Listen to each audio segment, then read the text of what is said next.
Thank you, Wendy. It's great to see you all here.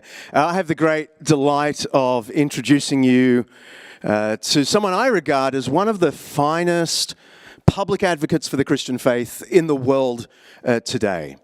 Rebecca McLaughlin has a degree in theology from Oak Hill, London, and a PhD in Renaissance literature from the University of Cambridge, where she studied prisons in the works of Shakespeare. There you go.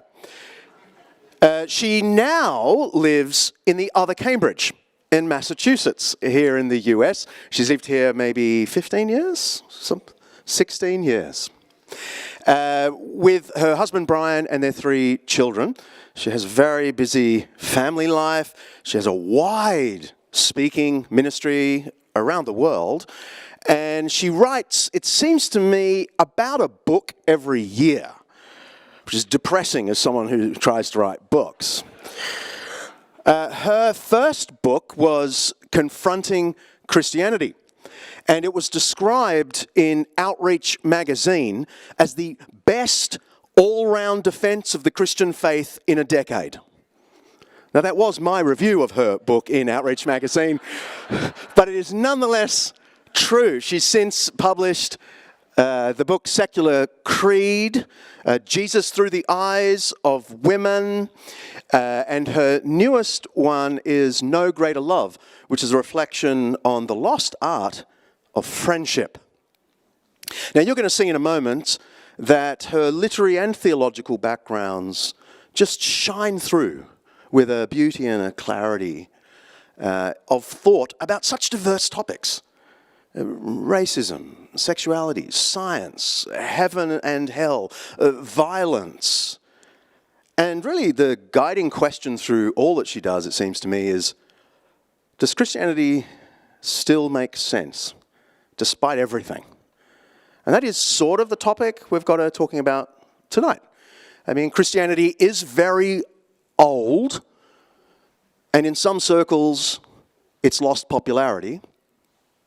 But does that mean it's out of date and out of touch? Well, we're about to hear, I think. Please welcome Dr. Rebecca McLaughlin.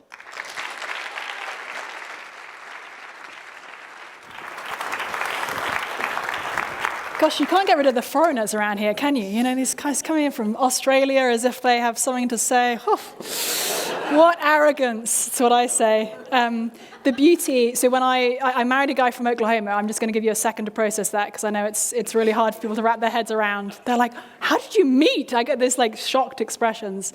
And one of his arguments as to why we should move, we met in England, why we should move back to his homeland, not Oklahoma specifically, but the United States of America, was that in America, people would like me for no reason because of my accent.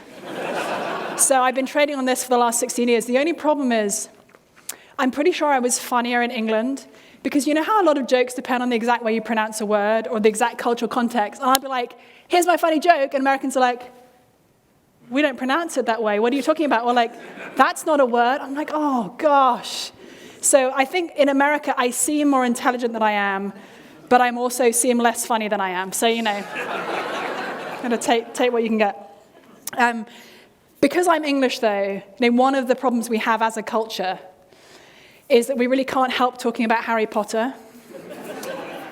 So before I speak, I need to ask you guys, raise your hand if you have never read the books or seen the films. Harry Potter. Oh, golly. Okay.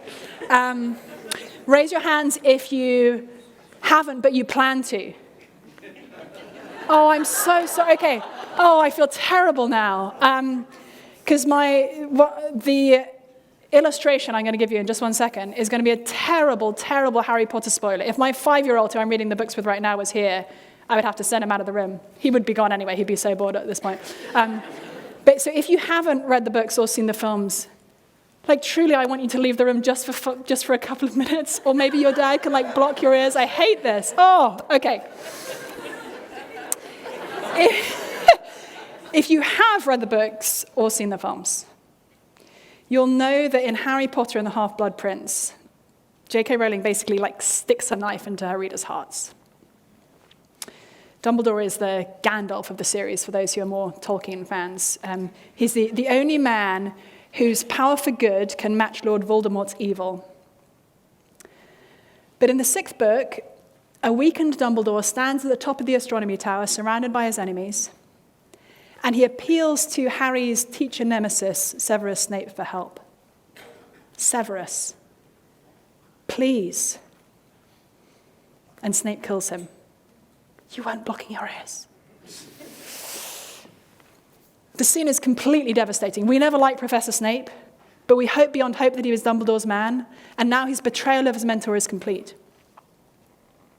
It's only in the last book that we realize how wrong we were. When Harry dives into the Pensieve, this sort of magical bowl where you can dive into somebody else's past. And there we discover that everything Snape has done has been driven by his passionate, hopeless, unrequited love for Harry's mother. We see Snape's anguish when Lily Potter is murdered by Voldemort and how he thenceforth commits himself to Dumbledore. We hear Dumbledore telling Snape that he is dying from the slow workings of an irreversible curse and making Snape promise to kill him when the moment comes. And suddenly the meaning of Severus, please, is reversed. I don't know where you're coming from today when it comes to the question of Christianity, and more particularly the question of Jesus Christ. But where I live in Cambridge, Massachusetts, I have many neighbors and friends who, when they look over at the Christian faith, they see an awful lot of things that look like Snape killing Dumbledore. They see a white-centered religion with a history of racism and scriptures that condone slavery. They see an anti-intellectual mindset and a contradictory Bible that's been disproved by science again and again. They see homophobia, the denigration of women, and a refusal to acknowledge that love is love. But just as when Harry dived into that Pensieve, his perception of what Snape had done completely reversed. So I think that when we look more closely, that each of these seemingly devastating roadblocks to faith in Jesus actually becomes a signpost. Now, again, I don't know how you would identify yourself religiously today and how you feel about what seems like the decline of Christianity in the Western world today. My guess is there are some people here who feel like the best thing that Christians can do right now is to sort of batten down the hatches and cling on for dear life while the waves of secularization wash over us. That the tide is just simply going out on Christianity. But if that's what we think, however we feel about that, I think we've got it actually quite wrong. I don't think the tide is going out on Christianity. I think it's coming in.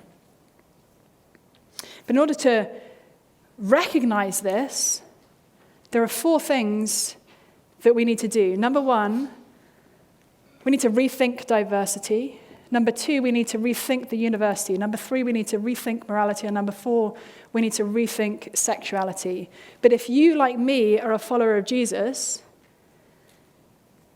then we need to do all these things with humility, and not actually by watering the Bible down, but by lapping it up. So number 1, we must rethink diversity. On the 23rd of February 2019, a Nigerian street preacher named Olawale Ilasanmi stood outside a train station in my hometown of London, preaching to the commuters as they went by. 2 white British police officers came up to him and gave him a choice: go away or be arrested.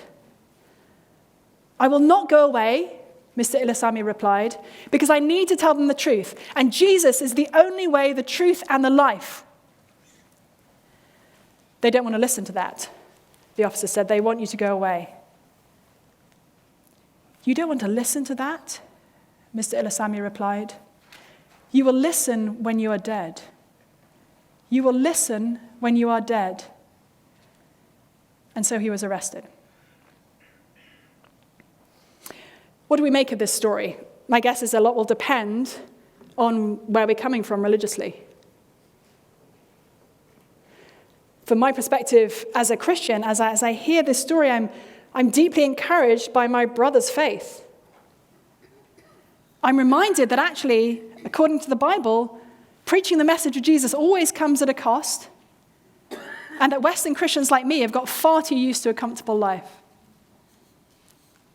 But a black African Christian preaching the exclusive message of Jesus while white Westerners block their ears, it's actually a little parable for the religious world today.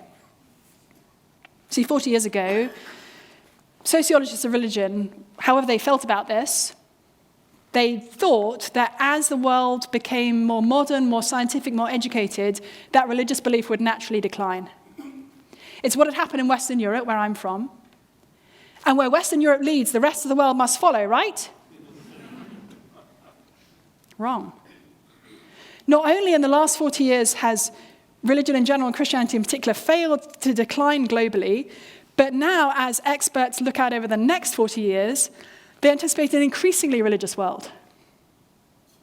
So right now, Christianity is the largest global belief system, with about 31% of the world identifying as Christian.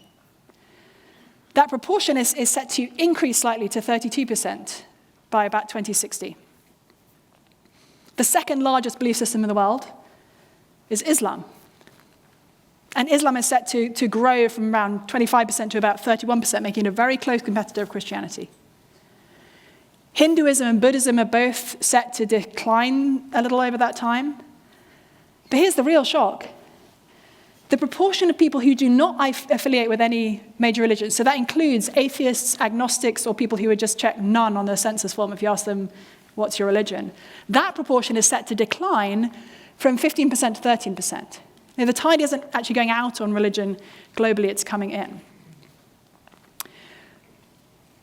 This comes as a surprise to actually many of my friends who are not Christians. But what's perhaps even more surprising to them is that Christianity is the belief system of diversity. If you look across the world today, you'll find that Christianity is not only the largest, but also the most diverse, whether you're looking at race or culture or geography or socioeconomic status. If we look in America today, in some people's minds, Christianity is sort of strongly associated with a particular white Western culture, whether in the UK or in the US. But if you look at America demographically today, black Americans are as much as 10 percentage points more likely to identify as Christian than their white peers. They're more likely to go to church every week, they're more likely to read their Bible, they're more likely to pray, they're more likely to hold core evangelical beliefs about Jesus, whether or not they would use that particular terminology. A lot of Americans think that immigration is eroding America's Christian heritage. In actual fact, immigration is a much-needed blood transfusion for the American church. As John mentioned, I live in Cambridge, Massachusetts, and in Somerville, which is one of the adjacent cities, English is the third most commonly spoken language at evangelical churches after Portuguese and Creole. So if you, like me, are somebody who actually cares about diversity, somebody who is drawn to the beautiful vision of people from different racial, cultural, ethnic, geographic backgrounds coming together and having a basis for community, then don't dismiss Christianity. Because at a purely sort of empirical level, if we look around the world today, we'll find that Christianity is offering us more diversity than anything else. Now, if you want to open up a Bible, you'll find that this is not surprising at all. See, the first century Jewish man I worship broke through every racial and cultural barrier of his day, and he commanded his disciples to go and make disciples of all nations, and they began almost at once. We meet the first African Christian in the New Testament, in the book of Acts, the Ethiopian eunuch in Acts chapter 8. And Ethiopia, interestingly, went on to become one of the first officially Christian countries in the world. Before St. Patrick ever went to Ireland, and centuries before the gospel came to America. And the last book of the Bible, this beautiful and strange book called the book of Revelation, we see this incredible vision of people from every tribe and tongue and nation worshiping Jesus together. If you're a follower of Jesus, this is your destiny. And in many ways, actually, if we look around the world today, it is becoming our reality. Now, don't get me wrong. I'm not trying for a minute to whitewash or gloss over the history of sort of race-based injustice. There have been far too many times in the history of this country and the history of my country when self-confessed Christians have acted in completely unbiblical ways toward people of different racial backgrounds, in particular toward Black Americans, for instance. But I can open up my Bible and I can diagnose that as profoundly wrong precisely because I believe what the Bible says, precisely because I'm a follower of Jesus. So if in your mind Christianity is associated with racism, and maybe you've seen that in the course of your own life, or you've seen that in the lives of your friends, or you've seen that as you open up history books, I understand. I get that the data is there. But I would encourage you to look not only at that data, but actually at the broader picture and at the scriptures themselves, to see that Christianity isn't against diversity. Christianity is, in fact, the most multiracial, multi-ethnic, multicultural movement in all of history. Second, and appropriately for a university campus like this, we need to rethink the university. A few years ago, I invited a friend of mine who I met in grad school in the UK, who is now a professor of the natural sciences at Harvard. He's like so smart that he doesn't even get confined to one science subject. He's a professor of the natural sciences. And he and I met in grad school in England. He is a culturally Jewish, convictionally atheist guy. And he and I have been sort of arguing about questions of faith for the last 20-odd years. And I invited him to an event at Harvard where the agnostic chair of the Harvard philosophy department was going to be in dialogue with a New Testament scholar called N.T. Wright. And the title of the event was The Bible, Gospel, Guide, or Garbage. And after the event, I said to my friend, I know that you think that what I believe is crazy. His then girlfriend, who was a much gentler soul than either of us, said, I'm sure he doesn't think that. I said, yes, he does. I believe that the whole of human history revolves around this first century Jewish man who died on a cross and was supposedly raised to life 3 days later. Crazy, right? My friend said yes. I said, the problem is, I think that you believe some crazy things as well. You see, my friend and perhaps some others in this room right now, it's easy to think that we're comparing Christianity with all its crazy beliefs about people rising from the dead to a perfectly coherent secular worldview that does all the work that Christianity does, but without having to believe in crazy stuff.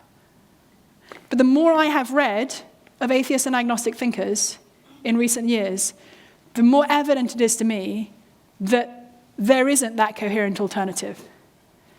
That actually, we're comparing crazy with crazy. And Christianity actually makes the most sense of the different pieces of our world, not only for ourselves individually, but even as we think academically. And I'll unpack some of that in this point and in the next point. Because you see, my friend, who is a science professor, believes deeply in science. And in many people's minds, science is offering us a kind of alternative to belief in a creator God. But in actual fact, if we look at the history of science, we will find that the scientific revolution was driven by people who believed in the creator God of the Bible. In fact, there's a professor at Princeton University called Hans Halvorson, who's probably one of the top 4 philosophers of science in the world. And he points out that not only was it the case that Christians first developed what we now call science, but he says that even today, science rests more firmly on Christian philosophical foundations than on atheist ones. In fact, he says, atheism doesn't give you a philosophical foundation for science at all. the best that you can say as an atheist is, I'm so glad that it works. Whereas the people who first sort of formulated what we now call science, they believed that there was one God who created the whole universe, and they knew from the Bible that this God was the kind of God who is both rational and free. He is a God who gives consistent moral laws. And so they thought, I wonder if this God who gave consistent moral laws also created his universe to run upon consistent laws. And then the job of a scientist is to figure out what those laws are. But because the God who made the universe is also free, he could create a universe any way he liked. So the way to go and figure out how he actually did it is to go and look. You can't just sort of sit in your armchair and imagine it. Now, don't get me wrong. Again, there are many world-class scientists who are, like my friend, convictionally atheist. But there are also many world-class scientists who are very serious followers of Jesus. I was chatting with one earlier this week. I have a podcast, and I interview various of my friends on various topics. And I was chatting with a guy named Ian Hutchinson, who is a professor at MIT. I live a short walk from Massachusetts Institute of Technology, otherwise known as the sort of High Temple of Science in America. And he became a Christian, having grown up in a non-Christian family in the UK. He became a Christian when he was an undergraduate at Cambridge University. And he was actually baptized in King's College, Cambridge, which, is fun fact, is where I got married. So we both had major life events happening in the same rather extraordinary building. He's one of dozens of world-class scientists who I've had the privilege of knowing personally because of previous work that I did, who are very serious followers of Jesus. And many of them actually weren't just raised Christian and sort of never quite managed to kick the habit, but many of them actually came to serious faith in Jesus when they were students or even when they were already professors. In fact, Ian said when he went to do his PhD in Australia, sort of fun fact, his PhD advisor in Australia, who was in his 50s, had just become a Christian as well, by pure kind of happenstance. So we need to not buy into the idea that you sort of have to choose between being a scientist and being a Christian, or that really all the world-class scientists in the world surely have figured out that Christianity is just like intellectually non-credible, because actually many of them haven't, and they don't seem like they're going to. So what about other areas of study? Well, if you think about it, Christians have written some of the greatest literature of all time. I spent 7 years of my life studying it. Christians have dreamt up some of the greatest philosophy of all time. And Christians have, in many ways, been at the foundation of the intellectual sort of project to where many of the top universities in the world today were founded specifically to bring glory to Jesus. And that includes Harvard, which I sort of have to spit when I say the word Harvard, just, to show a little valid contempt for them. Whether it's Harvard or Cambridge or Oxford or Yale, universities were specifically founded, like this one, to bring glory to God. And one of the things that's going to have to happen if the academy in the West is going to be truly intellectually honest with itself in the coming years is Western academics are going to have to reckon with the fact that the secularization hypothesis, that idea I mentioned a few minutes ago, that as the world became more modern, more educated, more scientific, that surely religious belief would decline, they're going to have to reckon with the fact that that hypothesis has failed. In fact, there's a professor at Purdue University called Fenggang Yang, who's an expert in sociology of religion in China. And he says that the universities in the West are going to have to go through a paradigm shift, much like a scientific revolution, when the failure of that secularization hypothesis really comes home to roost. In other words, between now and when my youngest, who's 5, is in university, there's going to have to be an earthquake in the university. And again, actually, if we open the pages of the Bible, this shouldn't surprise us. Because Jesus called his followers to love God with all their heart and soul and mind and strength. And actually, if we look back over the last 2,000 years, we will see that Christianity isn't anti-intellectual. But in fact, it's the greatest intellectual movement in all of history. Third, we must rethink morality. Before Brian and I met each other, we were both friends with a young woman who at the time was called Sarah Irving. Sarah comes from Australia, like my brother John over here, and she had been raised in a very loving, non-Christian home. Her dad's a history professor. She was extremely intelligent, extraordinarily nice, and unreasonably beautiful, which shouldn't be a thing, really. Like, pick 2 out of 3 if you must, but like 3, it's just too much, settle down. And when she came to Cambridge to do her PhD in history of science, she was a convinced atheist. And that was when she knew both me and Brian. She was actually one of the few people who knew us before we knew each other. So she was a convinced atheist when she came to Cambridge. She was a convinced atheist when she went to Oxford to do her postdoctoral work. But while she was at Oxford, she went to a series of lectures that were given by a fellow Australian, a very well-known philosopher called Peter Singer. Now, Peter Singer is one of the atheist philosophers who takes seriously the fact that you cannot just sort of keep trading on Christian ethics while not believing in God. And so, for instance, rather than saying that all human beings are fundamentally morally equal by virtue of being human, Peter Singer says that we should evaluate beings, whether they're human or not, on the basis of their capacities. For example, their capacity to suffer, their capacity for self-awareness, etc. And by Peter Singer's calculation, a human infant is less morally valuable than an adult pig. Now, as my friend Sarah heard these lectures, she experienced what she later described as sort of intellectual vertigo, as she realized that her atheism, far from grounding her deepest moral beliefs, actually stuck a knife into the back of them. You see, she thought that Christianity was, if anything, the enemy of universal human rights and care for the poor and equality for men and women and love across racial difference. But she gradually discovered it was the basis for those things. And she ended up becoming a Christian.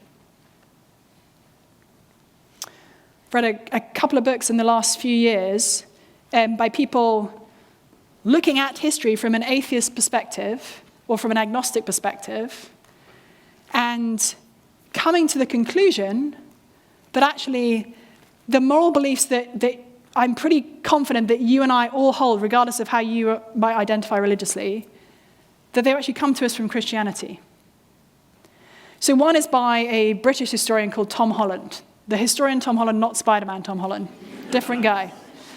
And Tom Holland, agnostic himself, stopped believing in the Christian God when he was a boy. He said he was much more interested in the Greek and Roman gods than in the sort of hero of Christianity.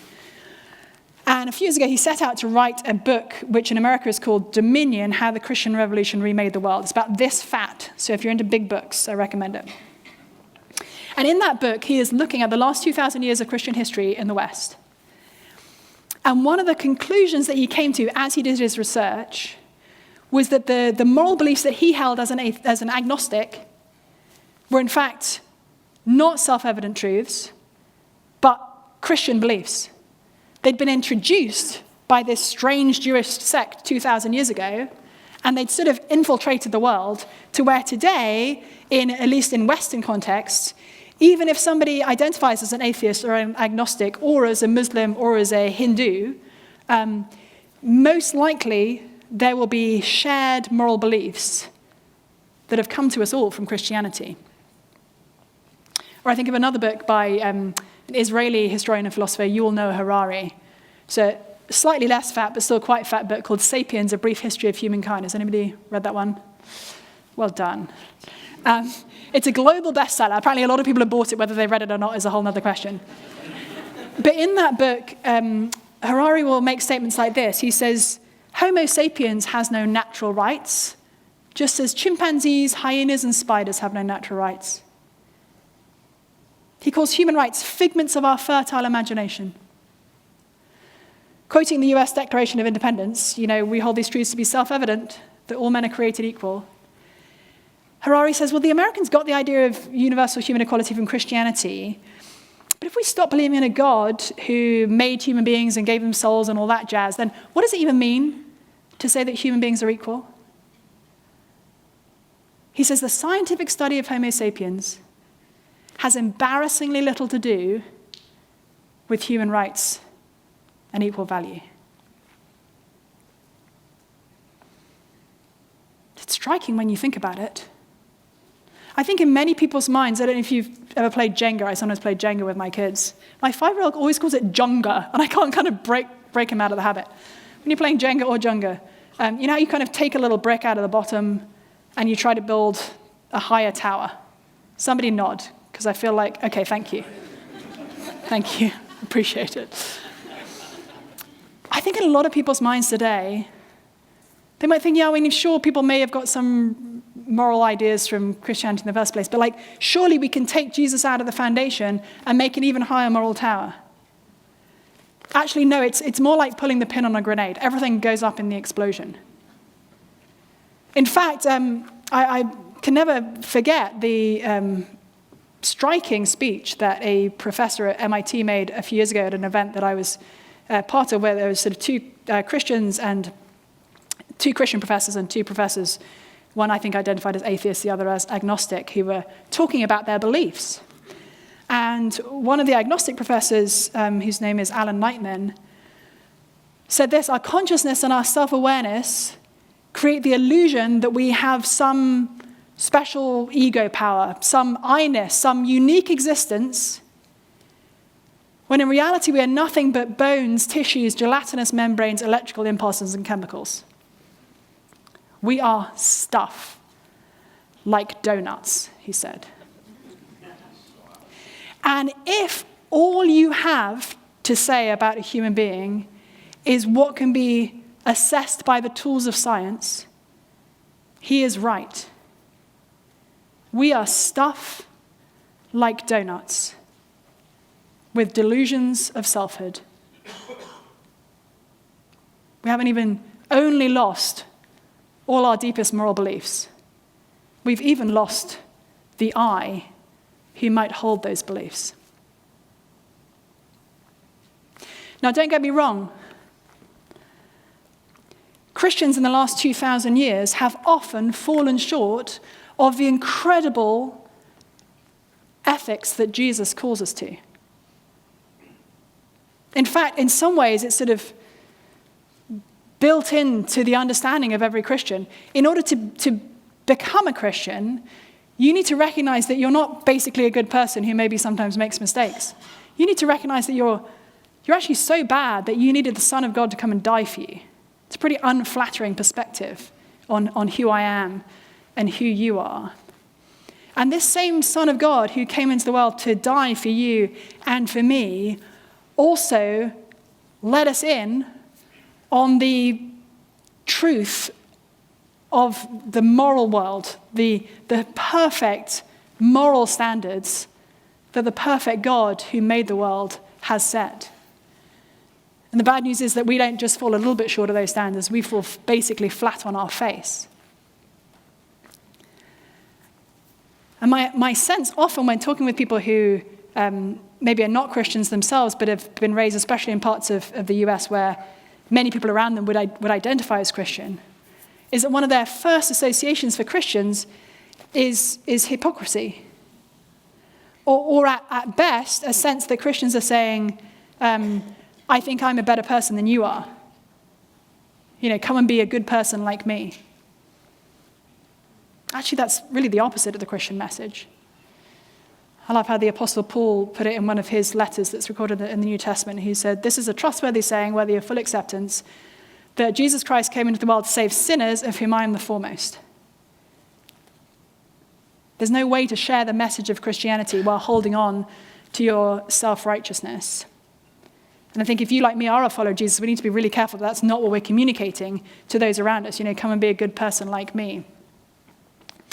At the same time, if we look back at the last 2,000 years and if we look across the world today, we need to recognize that not only has Christianity set the standards by which people judge history, for example, the fact that we think genocide is wrong, or the fact that we think sexual exploitation of women is wrong, or the fact that we think the rich and the strong and the powerful don't have the right to trample on the weak and the poor and the marginalized, but instead should protect and provide for them.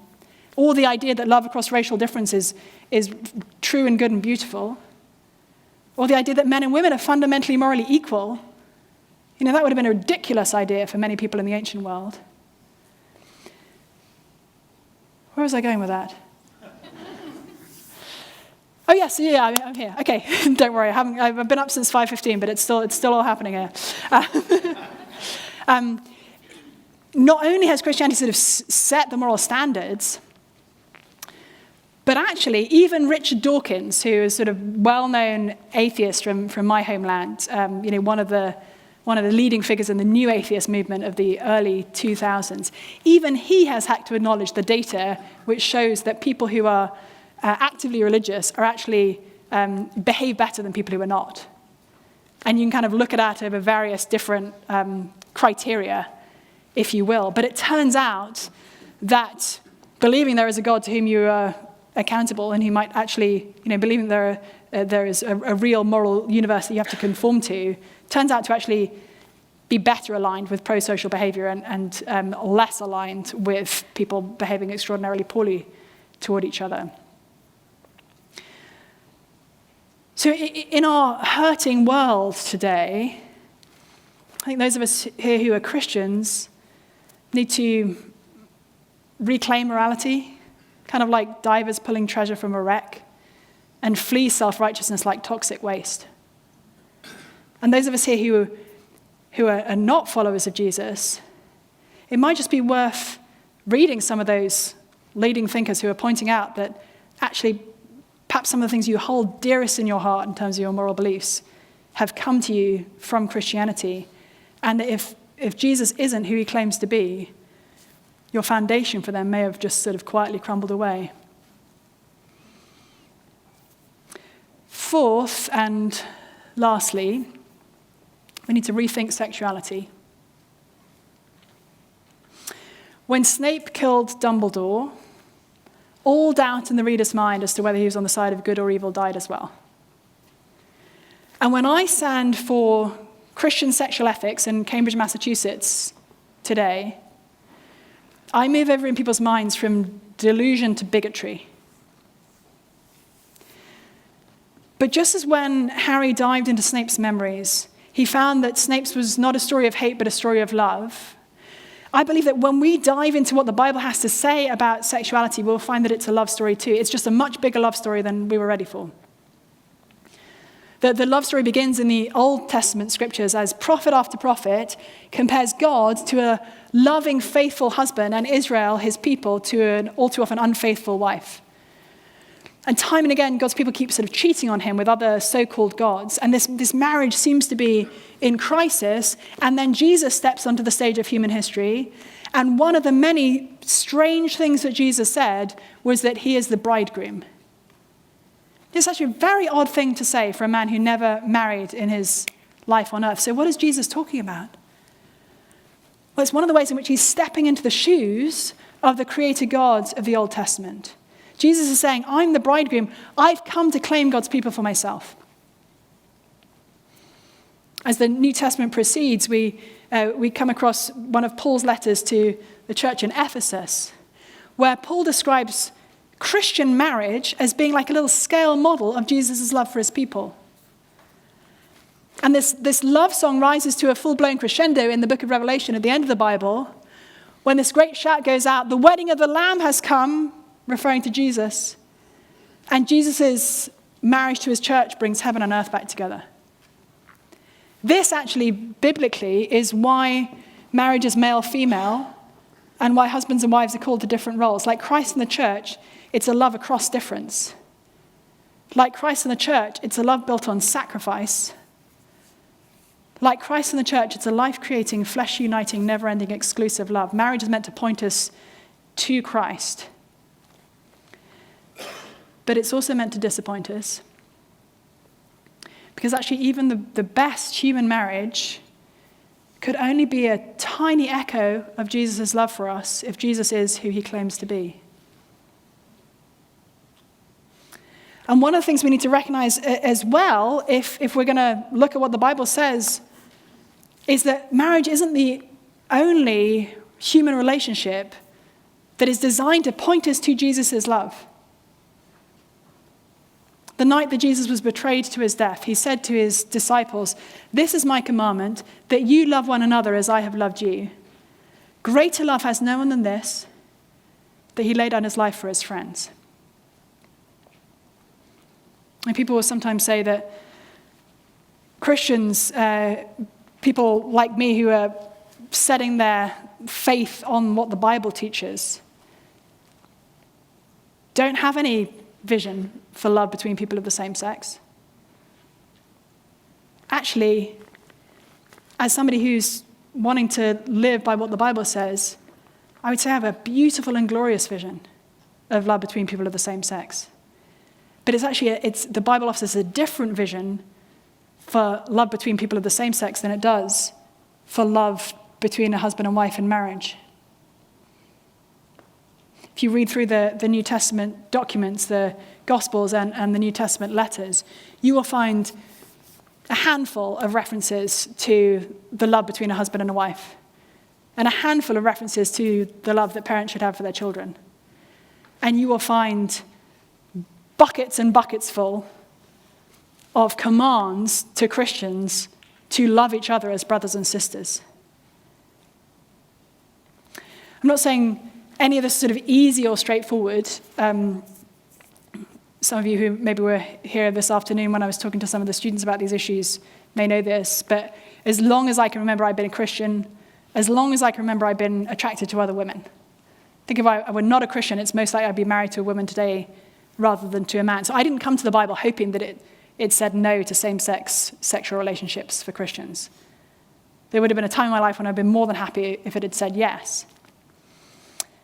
But what I realized, that the more that I've drilled into what the Bible actually says, and the more that I've experienced the goodness of that in lived out Christian community, the more I've realized the Bible isn't calling us to less love. It's actually calling us to more. And the shrunken and impoverished view of love is the view of love which says the only love that counts is sexual and romantic love. And that's a view that very much exists in sort of the broader culture today, but it's also a view that, if we're honest, those of us who are Christians, I think exists all too often in church contexts, where that view is just baptized in marriage. In actual fact, the Bible offers us this beautiful and glorious vision for marriage that is not actually mostly about me and my husband making each other happy. It's mostly pointing to Jesus and his people. And the Bible offers us an even greater view of singleness. I mean, how can that possibly be? We live in a culture where the strong message is, if you are not sexually and romantically fulfilled, then you're just missing out on life. And again, I think often in Christian circles that gets baptized as kids are told, one day you'll get married, and then. Like, marriage is the goal, the end point, the sort of telos, to use a fancy Greek word, of human existence. But actually no. According to the Bible, doesn't matter if you're following Jesus as a single person or as a married person, in both states, you can be pointing to the love that Jesus has for us. Because as a single person, you're pointing to the sufficiency of that love. And you're pointing to the day, one day, according to the Bible, Jesus is going to come back, and there won't be marriage anymore. In fact, all of us who are followers of Jesus will live together as one body, as his bride all together, and as brothers and as sisters. So how does that then kind of reframe how we think about sexuality?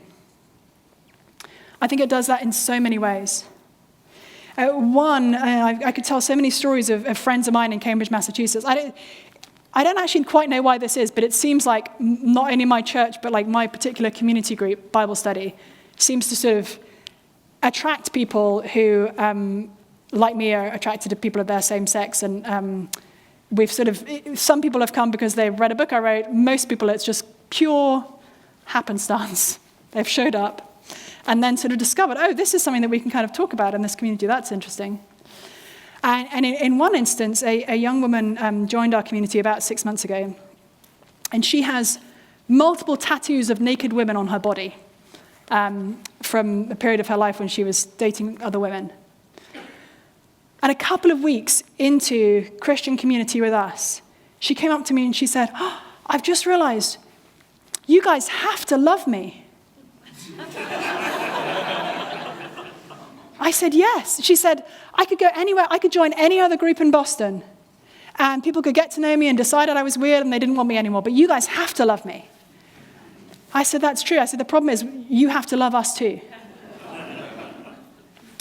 And one of the things that she has experienced as she has come into the Christian community, having had a series of sexual or romantic relationships of various kinds, is that she's now experiencing this love in a way that she's never experienced it before. In fact, the day that she was baptized, she said to me, "I have never in my life experienced more love from more people than I am today." I could tell you story after story. We could be here all night, and I won't because I know we want to do some Q&A, of people who have chosen to follow Jesus and know that following Jesus means turning away from their sexual and romantic fulfillment. The reality is actually for any follower of Jesus, it's going to mean most likely saying no to at least some of your attractions in the course of your life, kind of regardless of who you might be attracted to. And yet seeing in those people's lives not a sense of disappointment and disillusionment and loneliness and lack of love, but actually the recognition that no, as I throw myself into the arms of the one man who loved me enough to die for me, I also find around me the arms of his people here.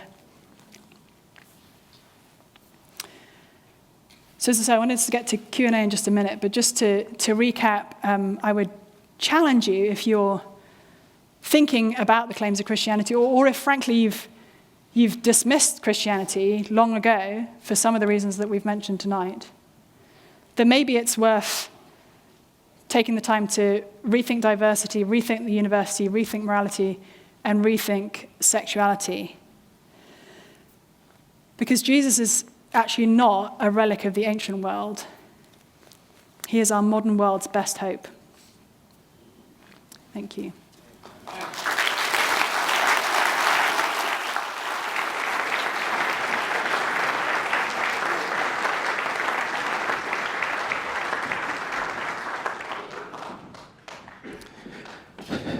Thank you, Rebecca. We'll have our chairs out in a moment. So it's very simple. If you've got a question, just line up behind one of the mics in the aisle. And please ask your question succinctly. That means we'll get through more questions. It'll also mean you're more popular in the audience tonight. But any question is allowed. There's nothing that Rebecca's not willing to hear and have a go at answering. So please get to the mics and we'll kick off. I'm thinking not out of touch, not out of date. Did I pick that up? I hope so. Yeah. Otherwise I really flubbed it. Yes, sir. A question.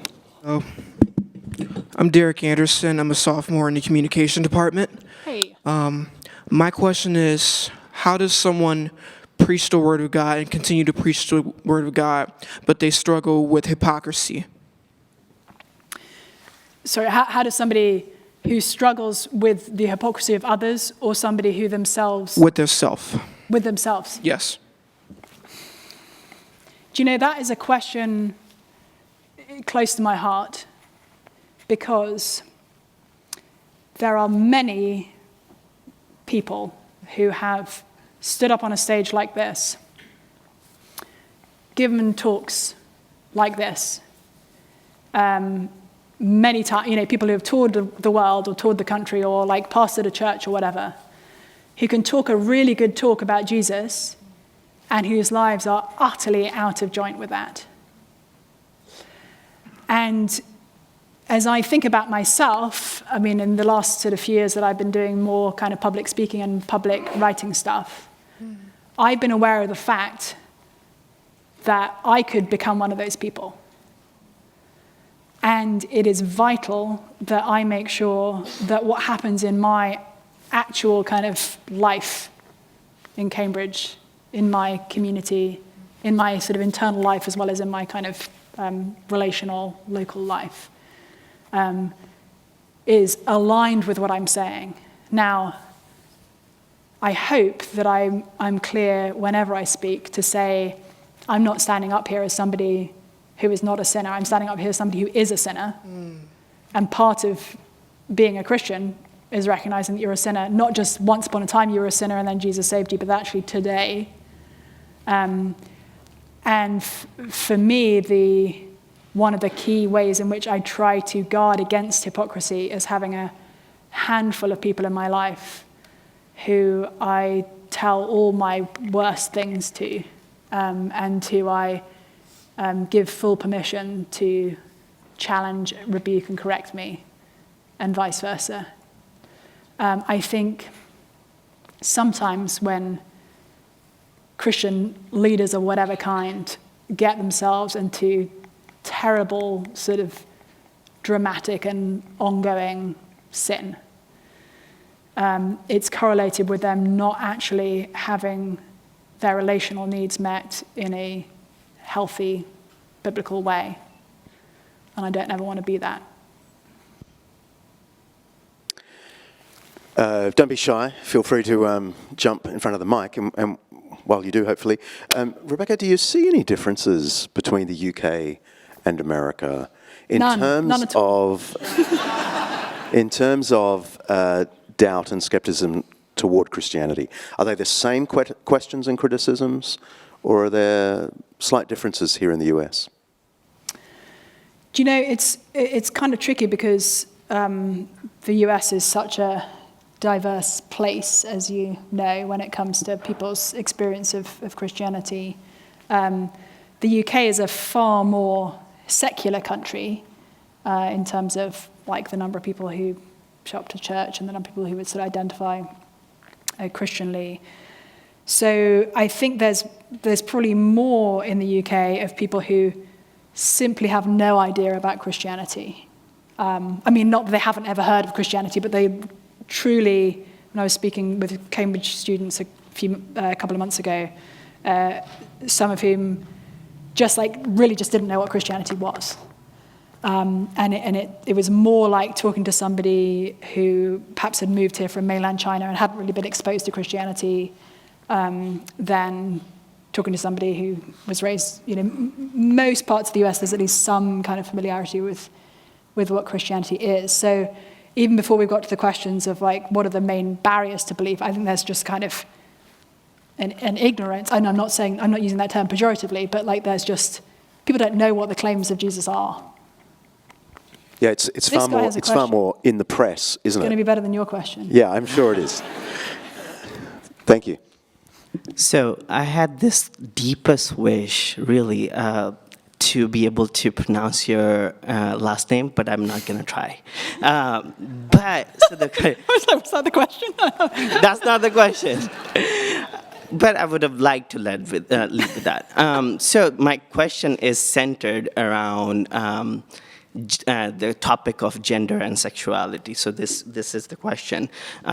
You in your lecture, you were talking about that sometimes as Christians in this culture, we might have this attitude of laying low and wait until the tide washes over. So then my question was that if Christians stop voicing their voice, and are they losing their saltiness? And we are supposed to be the light. I'm reading The Cost of Discipleship by Bonhoeffer, and he's saying he's not saying you must be the light or you will be the light. He's saying you are the light right now. So what are you supposed to do? You're supposed to shine. What does that look like? So it's the question that I'm asking is what are your thoughts on freedom of speech and cancel culture, where even Christians are like, oh, maybe we shouldn't really like that would get us in trouble, or we don't want to offend someone. Yeah. So. No, great question. And this really is, so questions of gender and sexuality today are where the rubber hits the road, actually, because in Cambridge, Massachusetts, people do not care. If I believe that Jesus is the Son of God, they're like, great, knock yourself out. Like, you do you, fine. I'm glad it makes you happy, kind of thing.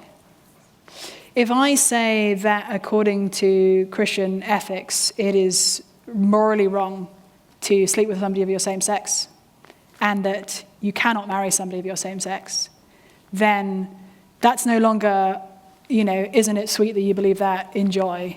It's actually, no, you are a hateful person who is causing active harm to others, which is it's not a fun place to be. It's not a fun place to sort of have that leveled at you, for sure. And I think many Christians today who do believe what the Bible says about the kind of unpopular and countercultural things the Bible teaches when it comes to sex are afraid to ever have that conversation, or to, they dread anybody asking them, what do you think about these questions? And I understand that, because it's a hard place to be. But as I was mentioning earlier, Christian sexual ethics isn't just like a random idea, like a random sort of set of laws that God gave for no particular reason.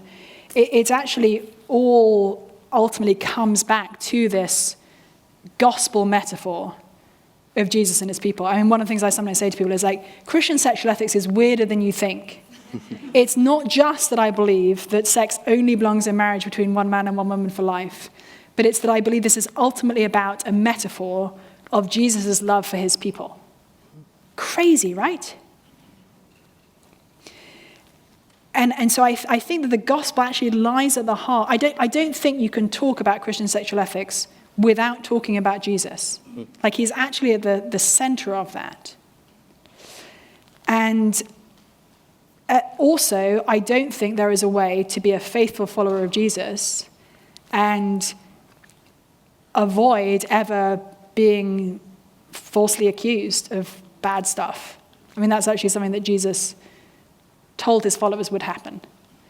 Now, you need to be really careful to not be a jerk. Like, I mean, honestly, one of the verses that I particularly love in one of the Apostle Peter's letters, he says that as Christians, you should always be ready to give a reason for the hope that you have, but you should do so with gentleness and respect. Now, respecting somebody doesn't mean agreeing with them or affirming everything they believe, but it does mean respecting them. And gentleness means gentleness. So when Christians, and sometimes I hear Christians today talking of like, well, people out there are sort of playing dirty and like fighting rough, and so we should fight rough back. And I'm like, have you opened a Bible recently? Because Jesus very specifically says that that's not what we should do. We need to, if we're followers of Jesus, we need to take up the weapons that he has given us. And those are the weapons of love and prayer and humility. And they're actually quite powerful if you wield them well. Thank you. And by the way, my last name is pronounced McLaughlin. I can just... All together now? McLaughlin. My husband's family says McLaughlin, but they're wrong. What can I say?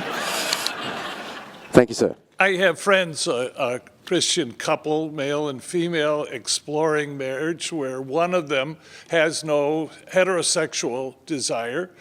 Do you have one of your writings that would be helpful for them, or would you recommend someone else?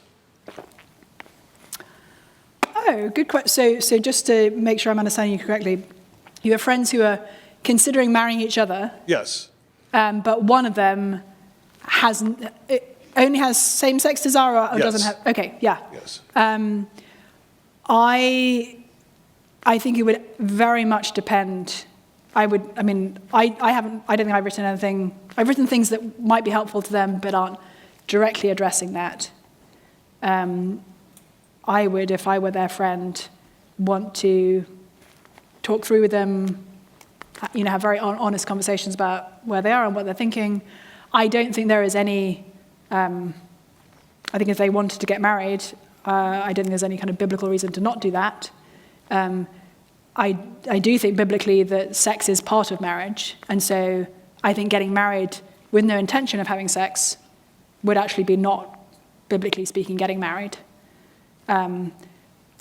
But we can desire things in a whole range of different ways. I can desire to be loving towards somebody I don't even like, and I can make those decisions, and that may be the decision that they want to make. But I would have to sit down with them and have like a more holistic pastoral conversation to give any meaningful help. Do you think your best friend's book might be helpful in this context? My best friend's book's always helpful. If you want to read a fantastic book on Christian sexual ethics, but also on marriage and friendship and various other things, my friend Rachel Gilson wrote a book called Born Again This Way, Coming Out, Coming to Faith, and What Comes Next. Highly recommend. Yeah, it's an extraordinary book. Over here, thank you. Thank you. In section 2, you concluded saying that the development leads to secularization hypothesis has failed, and that this undergirds a bunch of other stuff in the secular idea space. What other stuff there? Yeah, good question. So I think in the last few decades, the idea that the world is becoming less religious and that we just don't need to take Christianity seriously anymore has functioned not just as a diagnosis in the university, but as a prescription. So it's not just what will happen, but what should happen. And so the implications of realizing that it hasn't happened will impact a lot of things, not least the seriousness with which we take Christianity in the realm of philosophy. And there's some, if you go back a few decades to when Alvin Plantinga was first sort of doing his seminal work, and Nicholas Wolterstorff and John Hare, sort of a handful of Christian philosophers made it sort of respectable for philosophers to believe in God again. That was how, a younger Christian philosopher friend of mine said, them doing genuinely good sort of philosophy work that was recognized across the academy actually kind of made space for then more Christian philosophers sort of speak about philosophical things from a Christian perspective. And so, I think there'll be implications for that area of academic study. I think there are huge implications for the areas of study that connect with sexuality, not only in terms of sort of same-sex sexuality, but actually in terms of looking at today's sexual culture. I've recently finished reading a book called The Case Against the Sexual Revolution by a woman called Louise Perry, who's not writing from a Christian perspective, but is pointing out quite how bad the sexual revolution has been for women. And the sexual revolution in the 1960s was, quite explicitly a repudiation of Christian sexual ethics. And it's gone very, very, very badly for everybody, but for women in particular. And you don't need to be a Christian to make that diagnosis. If you look honestly at the data, it's just facts. And I think the ways in which Christianity has been sort of dismissed in the university has meant and will mean that it takes longer for those academic disciplines to sort of catch up and figure out, oh no, there's something, the data is showing us that something is really wrong here.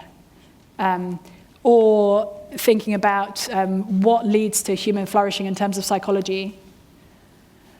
Harvard School of Public Health has put out stacks of papers, and it's not just there, but it's one of the kind of main centers doing this kind of research, looking at the mental and physical health benefits of regular religious participation, to the extent that people who go to church every week have like a 30% reduced mortality over the next 15 years. I mean, like crazy levels of all the things that our culture is desperate for, the sort of better mental health, more happiness, lower levels of suicidal ideation, better physical health, all these things that we're crying out for as a culture, that actually regular religious participation is correlated with those things in a way that doesn't seem to be just explainable even by just the social elements.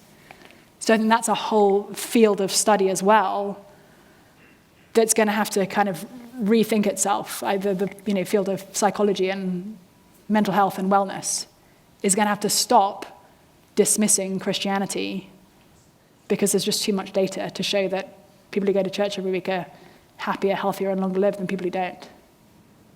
That would be some examples come to mind. Thank you. Hi, Rebecca. My name's Hunter. I'm a local youth pastor here. I have a real passion for serving students. One of the big issues right now in student ministry is the idea and the concept of sexual identity and gender identity. And I was just wondering if you had any tips or any insight on how to deal with the pronoun crisis, or if a student identifies as something as other than human.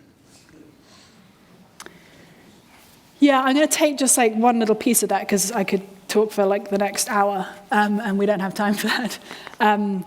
So in the last few years, as I'm sure everyone in this room is aware, there's been a massive upswing in the proportion of especially younger people who are identifying as something other than their biological sex. And if you look back sort of historically, you'll find that gender dysphoria is a real experience that people have, can be a profoundly painful and difficult experience.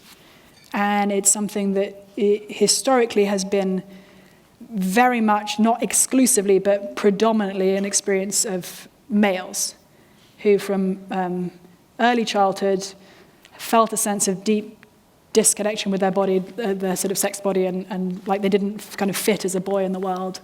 That some proportion of those folks, that resolved for them as they went through puberty and into adulthood, and some proportion it didn't, and it was something that they've kind of carried for the whole of their lives. In the last few years, we've seen this sort of massive upswing in the proportion of people in general who are identifying outside of their biological sex, but in particular young women and adolescent girls who may never have shown any signs of sort of gender dysphoria at an earlier age, who at age 13, 14, 15, 16, whatever, start identifying as non-binary or as gender fluid or as a trans boy rather than as a girl. And there are a lot of things that I think it's important to kind of think through pastorally if you're coming from a Christian perspective to these questions. But there are also some things that we need to think through that actually somebody who's not a Christian at all could be coming, we could kind of be looking at this together. Because if we divorce the idea of gender and what it means to be a man or what it means to be a woman from biological sex, to where a biological man who identifies as a woman is just as much a woman as I am, the claim that transgender women are women and should be treated as women in every context. If we do that, then we actually don't know what a woman is. We have no stable definition of a woman at all. All we have actually is gender stereotypes. Yeah. And there's a lot more that I would want to say about that, because I think there are ways in which how Christians have talked about maleness and femaleness has very much played into what we see today in the sort of broader culture, where we've taken things. I was talking about this earlier. I'm going to make John stand up because this is fun. So one of the things you'll notice about me and John is that I'm a girl and he's a boy, and I'm taller than him, even when I'm not wearing heels. Now, on average, I'm tired of sitting down, so I'm standing up for a second. On average, men are taller than women. But just because John is shorter than me doesn't mean that he's not a man or that I'm not a woman. We know, we intuitively know that it is true that men are taller than women, and that what we mean by that is, on average, men are taller than women, not that it is essential to maleness to be tall and essential to femaleness to be short. But what has often happened in church contexts, and is absolutely happening in the sort of transgender movement, is making certain psychological characteristics that have been associated with maleness and femaleness, often because, on average, men are more like this and women are more like that. We've made those sort of essential to maleness or femaleness. And if you do that, if you ultimately are saying, and one way I saw it described once on Twitter by someone who's not a Christian, they were sort of saying it's like a secular version of a soul, where I'm sort of talking as if I am, maybe I have a female body, but actually my soul is male, and so I'm more truly a man than I am a woman. We sort of need this construct of this sort of sexed self that is apart from my body. And as I said, once we do that, we've lost any stable definition of what a woman is. We've lost any meaningful protection for women in women's spaces. We've lost women's sports, which is much less big a deal in England, because we don't care about sports that much in England, except football, which is soccer. That's a whole other thing. But, a really big deal in America. But I think it's really important to think, as we maybe are talking with a young person or an older person, or maybe this is some people in this room, who are really struggling with their sense of maleness or femaleness, to actually listen to where that is coming from in their own life. Mm-hmm. Maybe they were raised in a church which had a very kind of rigid sense of this is what men are meant to be like and this is what women are meant to be like, and they always felt like, they were a man and they just didn't fit. And so their church has actually trained them to believe that they're not really a man or they're not really a woman. I think it can be easy for Christians to become dismissive and to lack kind of genuine care and curiosity about where people's feelings are coming from.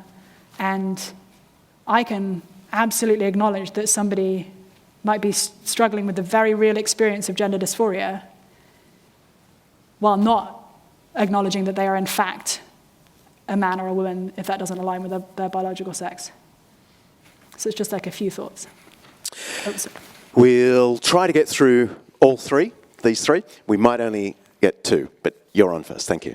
Thank you for everything you've shared this evening already.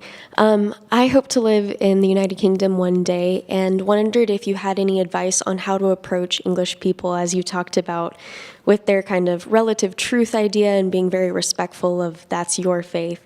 How do you approach gospel conversations with them? And then I also wanted to ask if you could just give any insight into where the English church is. Oh, gosh, the English churches. Great questions. I think when it comes to evangelism anywhere in the world, there are some highly novel strategies that we need to put in place, which turn out to be not highly novel at all, but exactly what the New Testament is calling us to, which is things like love and hospitality, and welcome and generosity and talking clearly about who Jesus is and how we found hope in him. And I think those things work in England just like they work in America. You might have to, part of my husband's argument as to why we should move to America instead of staying in England was, he was like, as an American in England, I feel like I'm always sort of a bit under suspicion. As a Brit in America, people will love you for no reason. So there is a little edge of that, and I apologize for it in advance. Where the Church in England is, I'm very discouraged by some recent moves in the Church of England. I think, thankfully there's a lot going on in England that isn't in the Church of England, and there are also a lot of Church of England churches who would not be aligned with the current top leadership of the Church of England, because they've done the world's most Anglican thing, which is, when I say, on a trial basis, the Church of England has decided to bless same-sex marriages. On a trial basis. I don't even know what that means. Like, well, how are you going to figure out if the trial worked or not? Like, it's bewildering to me, but it's just a very English kind of fudge of a situation. I'm making that sound funny. It's like deeply sad to me, actually. I think we are letting a lot of people down. So that's not encouraging. Thank you. You mentioned that you have sort of gathered a collection of people who have gathered around you who have same-sex interests or whatever that you've been able to be in community with. Do you have advice on how a local church can be welcoming and loving, and some practical tips to that? In the doors, out of the doors. I mean, my husband's a pastor, and we're very much into getting to know your community and your neighbors, and that's how the gospel spread. But how do we get our people, but how do we also get within our church, but others to recognize that, like, this is a group we need to love, and how do we practically welcome and do that? Yeah, thank you. The first step, I think, is to recognize that, say your church has 100 people in it. I don't know how big your church is, but let's say it's 100 people. Most likely 10 of those people experience same-sex attraction. If you don't know anybody in your church of 100 if you don't know this about anybody in your church of 100, it may well be the case that your church is not a church where people feel like this is something that they can talk about. And I think there are different ways. I actually don't think it's helpful for Christians to sort of wear their sexual attractions on a badge, in the sense of, like, for example, I'm open about the fact that I experience same-sex attraction. I actually think that's a sinful part of me. I don't think that's like a morally neutral thing. I don't think it's like a great thing that should be celebrated. It is an area of sin and temptation for me through my life, that I've found me talking about it has helped other people to think about their own attractions, and also how to maybe help friends. So that's why I'm talking about it, rather than because I think this is a great thing to be kind of celebrated. So I'm not saying, and I think churches can sort of sometimes get into that posture, which isn't helping anybody, I think. But I think making our churches places where people feel like they can talk about the things that they struggle with is incredibly important to our own discipleship, and it's also then important to our witness to the world outside.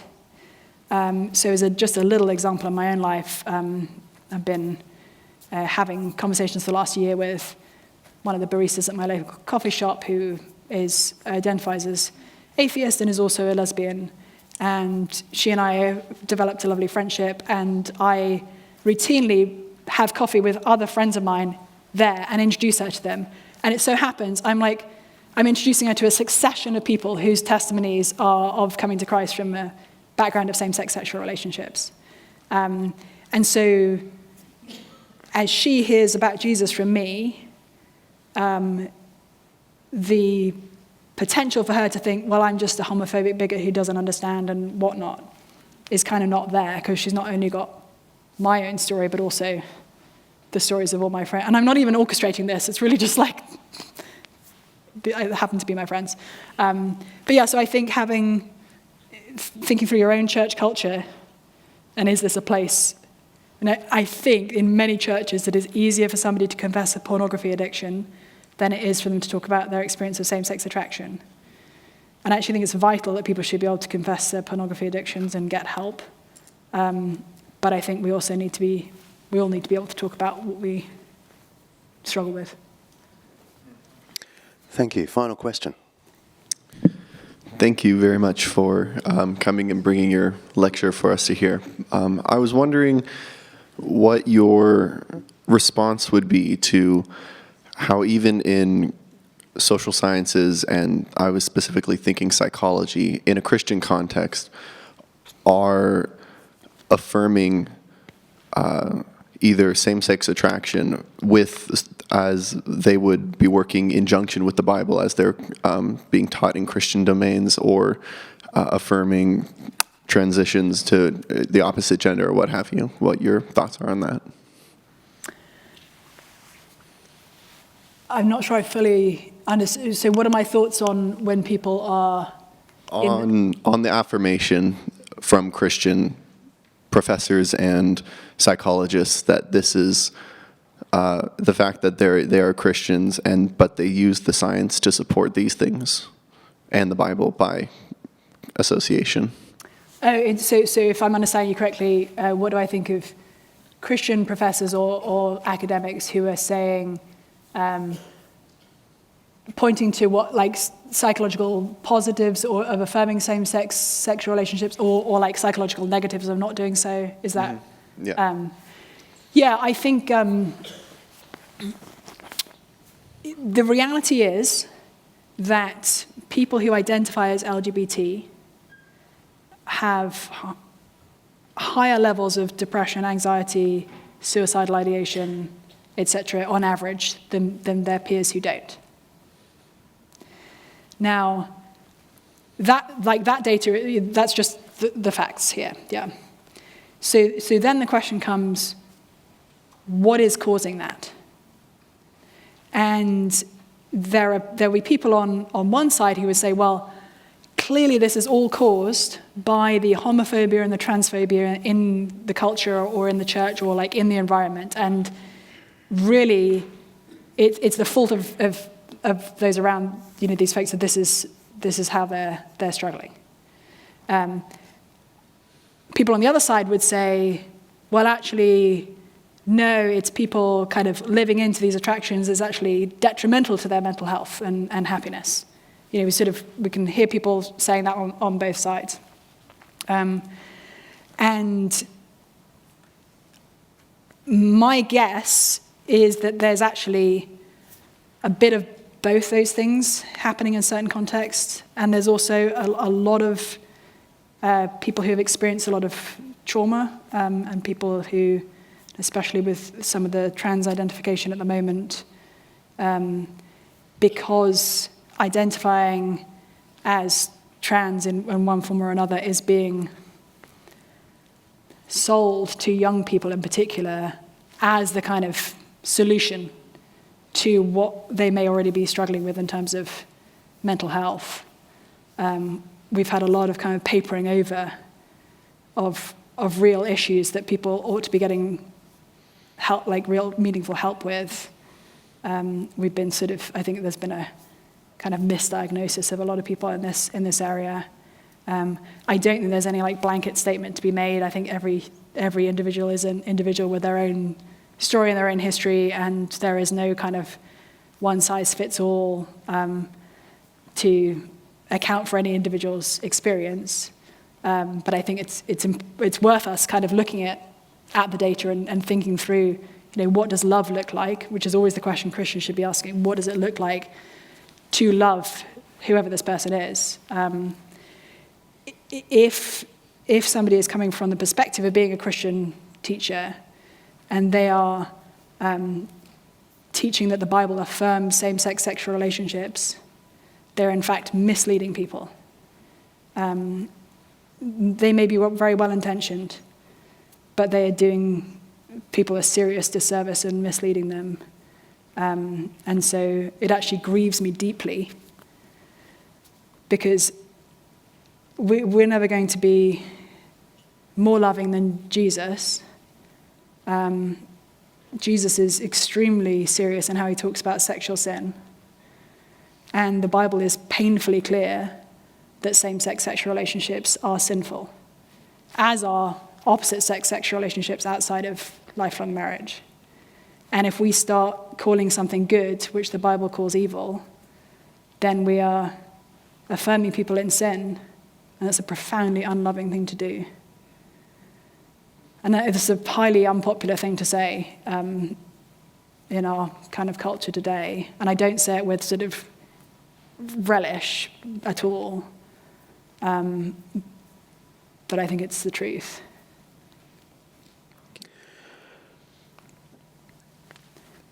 You can tell that the Questioning Christianity series is not really designed to just be cool and to go with, the popular view, but grapple with serious questions in a serious, intellectual, but also generous manner.